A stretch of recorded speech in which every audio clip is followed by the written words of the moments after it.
kita meluhurkan Tuhan, sorakan Haleluya. Pujilah martirnya yang gagah perkasa, sorakan Haleluya.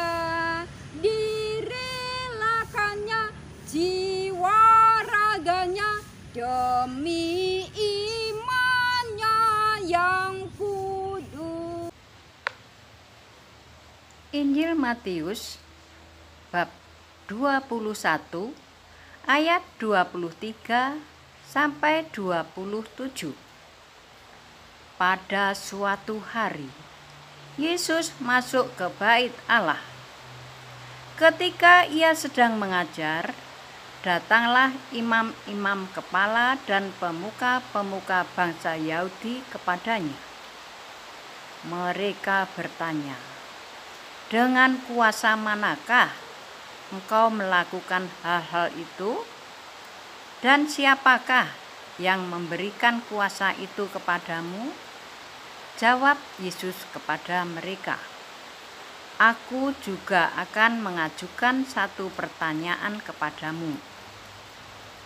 Dan jika kalian memberi jawabannya, aku pun mengatakan kepada kalian, dengan kuasa manakah aku melakukan hal-hal itu.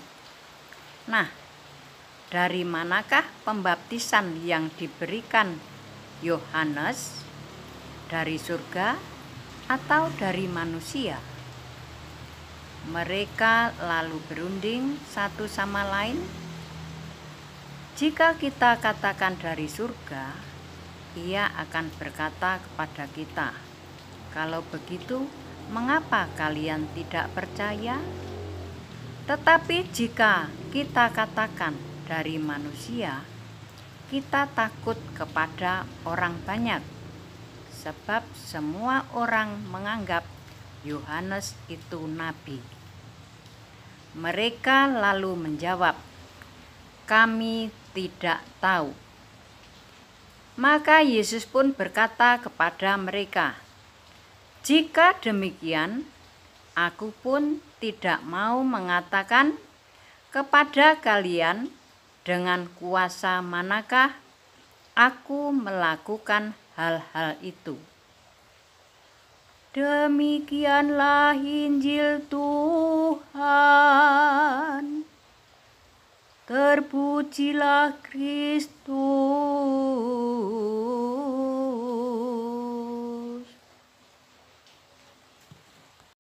Selamat pagi anak-anak.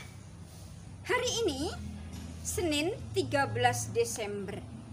Tadi kita sudah mendengarkan bacaan Injil. Yesus itu diberi pertanyaan oleh orang-orang Farisi. Kuasanya itu dari surga atau dari manusia? Begitu. Nah, Yohanes Pembaptis masih menjadi acuan jawaban Yesus pada hari ini.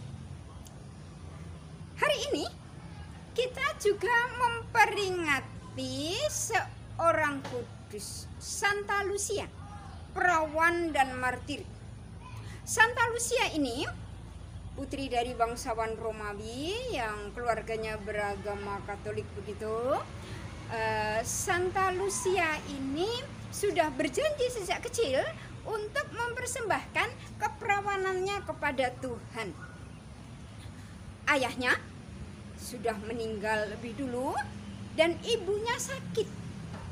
Suatu hari Santa Lucia ini mengajak berziarah ke makam Santa Agatha, dan ibunya mengikuti apa kata Santa Lucia. Dan di tempat itu, di makam Santa Agatha, ibunya sembuh. Santa Lucia hidup pada masa Kekaisaran Diocletianus, kaisar yang kejam, menganggap dirinya sebagai keturunan dewa. Sehingga Santa Lucia itu ditangkap dan dianiaya, dibakar, tetapi tidak mempan. Akhirnya Santa Lucia itu dicungkil matanya, dipenggal kepalanya, dia wafat pada tanggal 13 Desember dan kemudian kita peringati hari ini. Begitu. Santa Lucia hidup pada abad ketiga. Jadi meninggalnya itu 13 Desember tahun 304. Begitu anak-anak. Untuk kita sendiri, apakah kita sudah berani seperti Santa Lucia? Bagaimana kalau kita diminta untuk memimpin doa? Suaranya kecil. Bagaimana kalau di tempat umum membuat tanda salib? Berani atau tidak? Sebagai pengikut Kristus, kita harus berani seperti Santa Lucia. Berani menunjukkan jati diri kita bahwa kita adalah pengikut Kristus. Begitu anak-anak? Nah, refleksinya sekarang. Mengapa aku masih malu-malu menunjukkan identitasku sebagai Katolik? Itu refleksinya. Baik, kita renungkan masing-masing. Sekarang kita akan tutup dengan doa penutup. Dalam nama Bapa dan Putra dan Roh Kudus. Amin. Allah Bapa yang Maha Kuasa, bantu kami agar berani dan tidak takut mewartakan kebenaran kepada sesama kami. Sebagai bukti, kami bangga sebagai pengikut-Mu yang sejati. Demi Kristus, Tuhan dan pengantara kami. Amin. Dalam nama Bapa dan Putra dan Roh Kudus. Amin. Selamat pagi anak-anak. Sampai jumpa di lain kesempatan.